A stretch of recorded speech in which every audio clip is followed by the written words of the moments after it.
I don't know anybody from the Papa Bush years that I worked with directly who is still a Republican. Uh, or if they're a Republican, they do not support Trump. We're joined so far by Michele Nix, who is a former member of George H.W. Bush's speechwriting staff, who has switched to the Democrats. Michele, welcome. Nice to talk to you. Nice to talk to you. Well, I suppose the chief question is, you worked with George H.W. Bush's speechwriting team. How was that as an experience? Oh, phenomenal. It was my first political job ever, and it was a wonderful experience. He was a great public servant. Yeah. I don't know if I've lost the sound with you there, but I think you're still with us there. Tell us a bit. Yes. Yes. You dropped off a little bit, Michele, but we'll come back to you there. You're saying that former President Bush Senior was a great public servant. And what drew you to politics and to work for somebody like him in the first instance?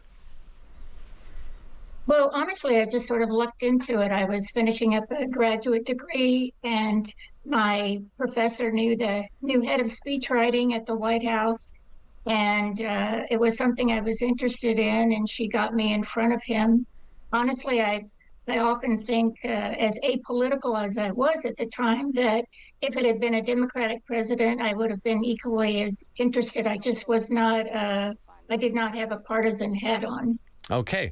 And you said it was a fascinating experience. I take it brought you to places around the world and to places you never thought you'd go before. Oh, absolutely. And inside rooms I never thought I'd be in.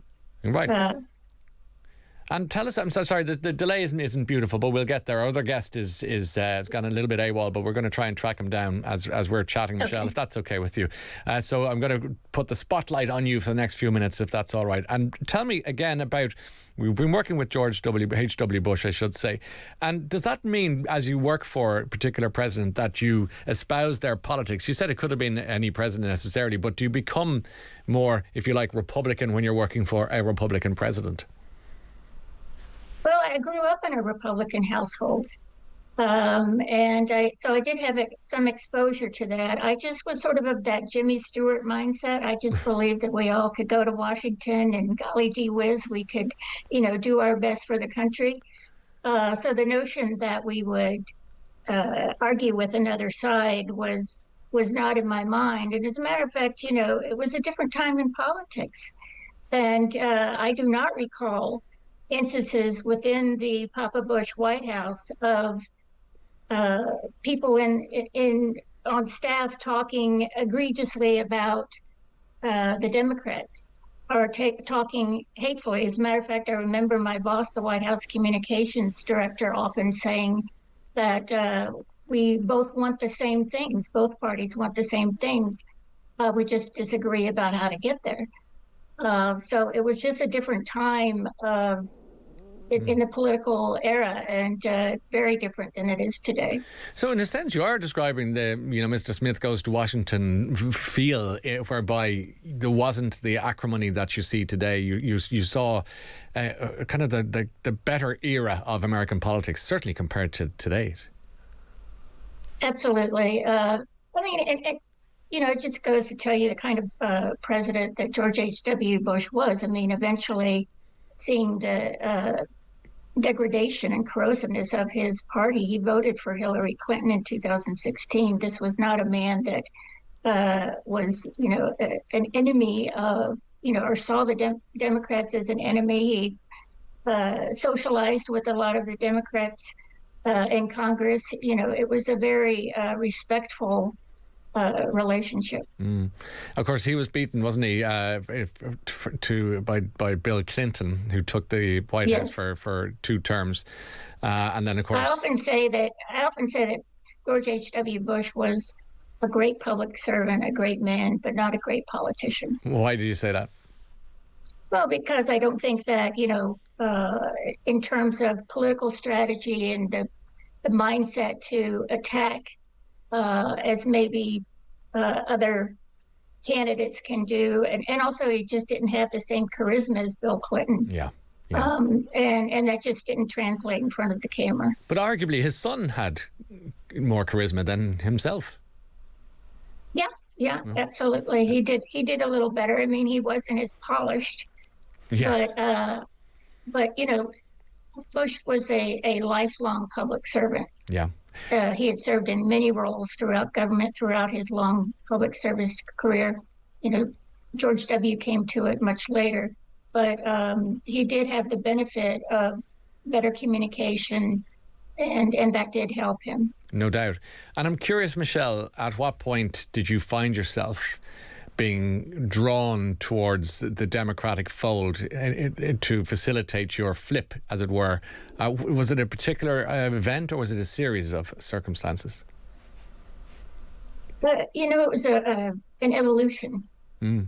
Um, One of the things that did not make me comfortable in 1992 was the rise of the Christian Coalition and a speech made by Pat Buchanan at the 92 convention, Republican convention, which was very anti-gay, anti-anti. I mean, it was just very divisive. And at that point, and through the 90s, during the Bill Clinton era, the Christian Coalition just became very outspoken, sort of took over the party and espoused messages that I did not support. Well, and that was. And so, Yeah, sorry, please. well, it's just it didn't align with my values, and then we get into, say, the McCain era, and there's that famous moment where the woman stands up in front of McCain and calls Barack Obama a Muslim, and um, he handled that so well in his answer. But I did find that a lot of the um, McCain supporters at that time, there was a rising faction of extremists. And, I was working at the time when McCain ran for Tom Ridge, who was the first Homeland Security Secretary and former governor of Pennsylvania, a pro-choice, very centrist Republican. Dad was a Democrat, mom was a Republican. Um, and he was talked about as a potential VP. Mm. But every time he would go out on television, by the time we would get back to the office, we'd be flooded with death threats and hate mail from Republicans who did not want him to be selected as McCain's VP. And I just thought, what's wrong with these people, and what am I doing aligned with these people? And Yeah, you're kind of I'm sorry. you're heading towards Tea Party territory, then, aren't you? Yes, absolutely. And and then obviously with the advent of Trump, uh, again, Tom Ridge was the first Republican. He to go out on Meet the Press, and he said that he wasn't going to support Tom Ridge. He would be an embarrassment to the party, embarrassment to the country, so Trump, on and yeah, so forth. yeah. And so, what does Trump do the next day? He's tweeting about, Tom Ridge. And Governor Ridge would often say, "I'm a Vietnam combat veteran. I've been shot at. I can handle it." But I couldn't. I didn't think that. This was the kind of people I wanted to be aligned with, and so I decided not. I decided to not only be independent, which I had gone during the McCain years, but to formally become a Democrat. And I remember standing in line, getting ready to vote. And I had originally thought I was going to write in a candidate.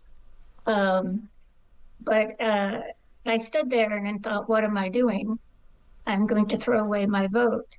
And, Hillary Clinton is incredibly accomplished and she can do this job. And it was really standing in that line that I switched parties. I voted for her and became a Democrat. And how did that feel when you put that pen to paper that day, or clicked whatever button you had to press? Did it feel peculiar for you? It felt like a relief. Oh, really? It felt like a relief, yeah.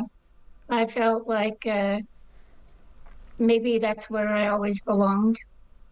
It was no longer a struggle with my value system to try to fit in, as many moderates struggled with in the Republican Party.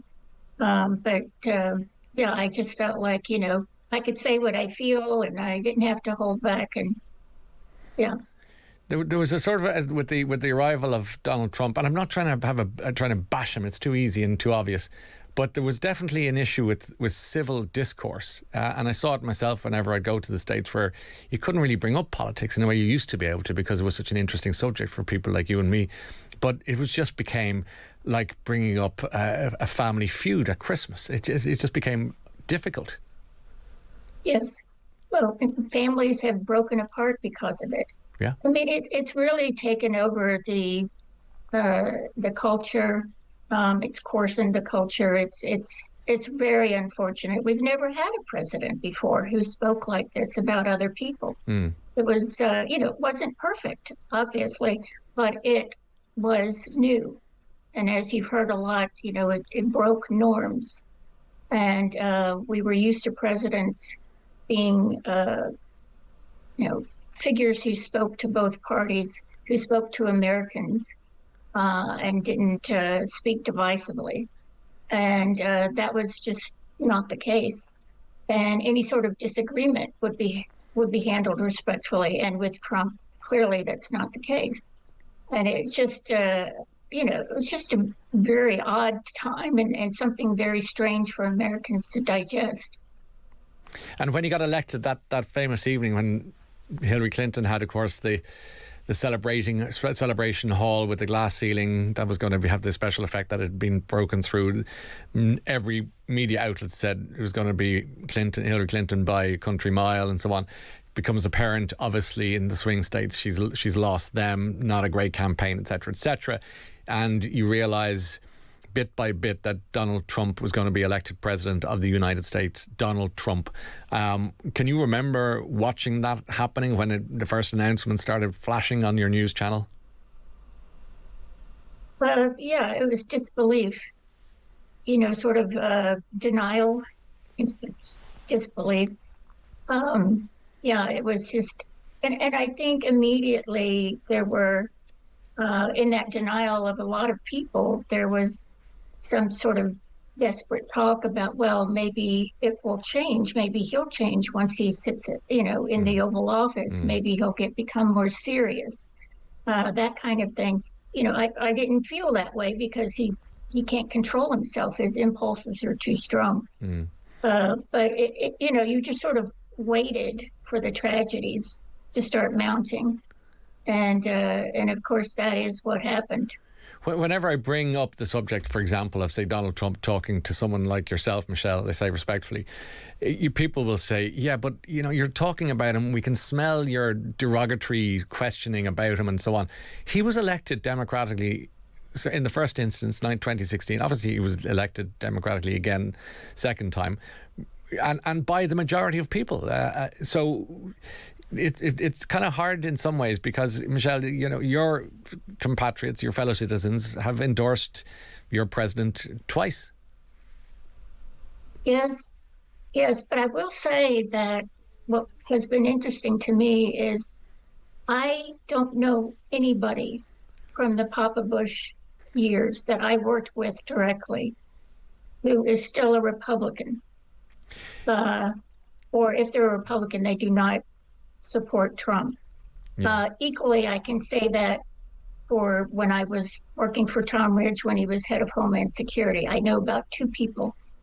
There was a great shift in the party at that time from people who suddenly felt they were voters without a party. Yeah. And and they're on ice, I suspect, politically. That there is what yes. They're called derisively and mockingly rhinos, Republicans in name only. But these are the Bush era, as you call him, Papa Bush, the Bush era Republicans who are sitting there almost, dare I say it, waiting it out. Yeah, to some degree, but honestly, there are quite a few who've taken the same journey as I have. They're Democrats, they're independents, and so it really took, this to happen, for people to sort of realize that, maybe being a moderate in the Republican Party was not serving them well. And yeah, so I mean, I think there are some people who struggled with that because you felt disloyal to the party somehow, that you'd have been a Republican for so long that you should stay loyal, and this is what you do, you hold your nose. But it was clear that Trump was dangerous and not serving the country well. And we had gone through the candidacy of John McCain, who told us over and over, country over party. And many of us believe that.